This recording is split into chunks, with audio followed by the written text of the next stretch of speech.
the demo scene. They're tiny files. They play samples. They can sound realistic. They're multi-channel. And basically, you enter data in sort of a step-sequenced form, where basically every row is sort of a slice of time, and you enter notes, and they sort of play sequentially.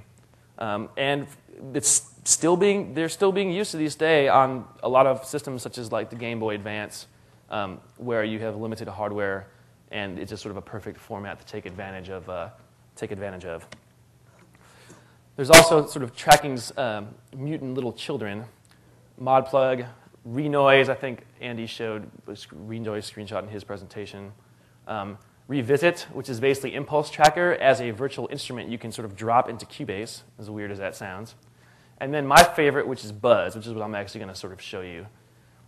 Buzz is a weird beast. It sort of combines tracker-style composition methods with hierarchical effects, VSTs, 24-bit audio, and sort of a real professional sort of sounding package, or at least as professional as someone who's not a major software corporation is going to get. And so I'm now going to attempt in mono, I guess, from the left side, load Buzz, and do some tracking. Let's see if this works.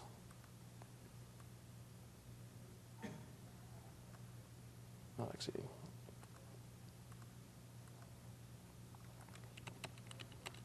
Okay. What I'm going to do is start with a very simple example, which will look very familiar. This is a one-channel tracker, exactly the same as trackers back in the day.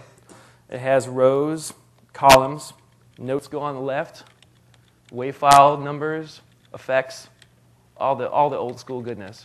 And it can also be multi-channel. You just add channels.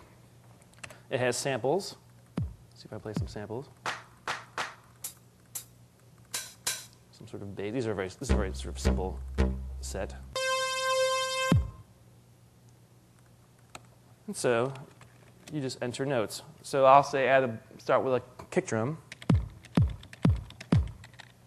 Notes are entered downwards, which may seem weird at first until you realize that everything sort of plays downward. So what you're seeing is this sort of line. As the line's tracking, that's the rows it's sort of scanning, and it's playing whatever note is on this line. So this is basically saying every 4 ticks, play a bass kick on track 0. So this is kind of boring. I'll add a clap. Simple enough. I'll add a hi-hat. So pretty cool, not exactly rocket science. But what we can also do is sort of add, for example, this channel is volume. We can say change the volume of the hi-hat. Instead of having this monotone hi-hat, we can change the volume dynamically. As you can now hear, it sort of modulates. You got to open a hi-hat, add a little open a hi-hat.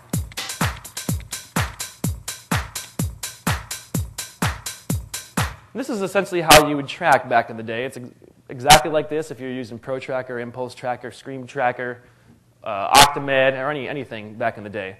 Unfortunately, that's pretty much all you could do. And in the demo scene, you would basically make, basically a very long version of this with lots of samples and however many tracks you could do, and that would be it. But Buzz is a little more interesting because, as you'll see when I go to this screen, here's my tracker. And it's sort of just one instance of multiple things I can have going on.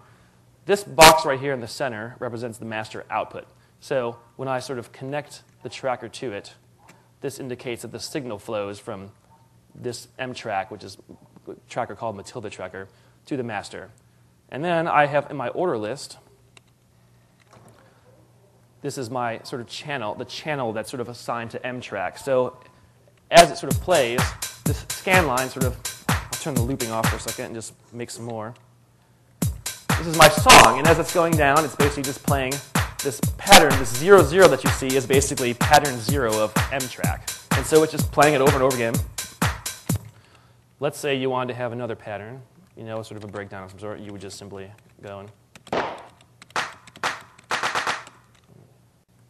Stick it here. When it gets to the 1, something different will happen.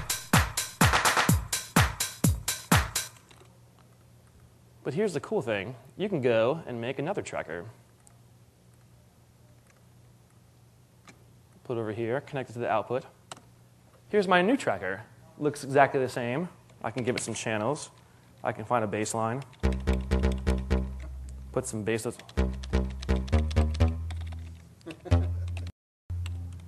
Add my bass line.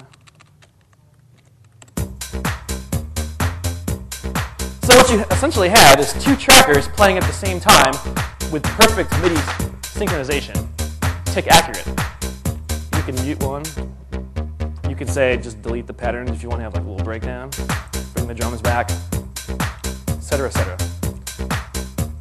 In the olden days, you'd have to actually put all the instruments for all the tracks go into one tracker, so it just channels and channels and channels of stuff. Another cool little thing you can do in Buzz is add effects. This pink box that I have here is an effect. Anything that's blue generates audio, and anything that's pink essentially processes audio. So what I have here is a simple sort of echo sort of delay unit. I'm going to go set some parameters, and I'm going to basically, this is my bass line. This is my drums. I'm going to go and stick the delay in the middle of the bass. What's that? Oh, because this is I'm using the wrong here. I'll do it the right way. I was using the mono delay instead of the stereo delay.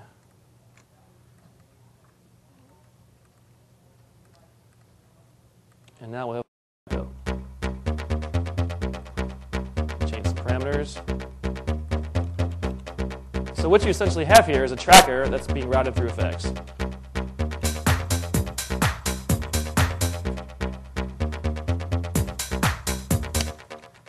These effects right now that I'm using are all sort of built-in effects to Buzz. Buzz has a large library, large community which develops to the Buzz API and has millions and millions of effects that you can sort of just place. I mean, you can sort of see there's choruses, delays, mods, phasers, pitch shifters, all sorts of goodies. But if you don't like the Buzz stuff, you can use something more professional.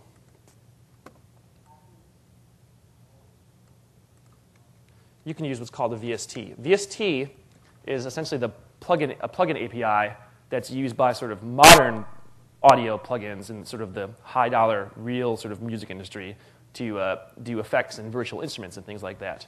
So I can take a tracker, connect it to, say, something like this, which is like a 4-band filter bank.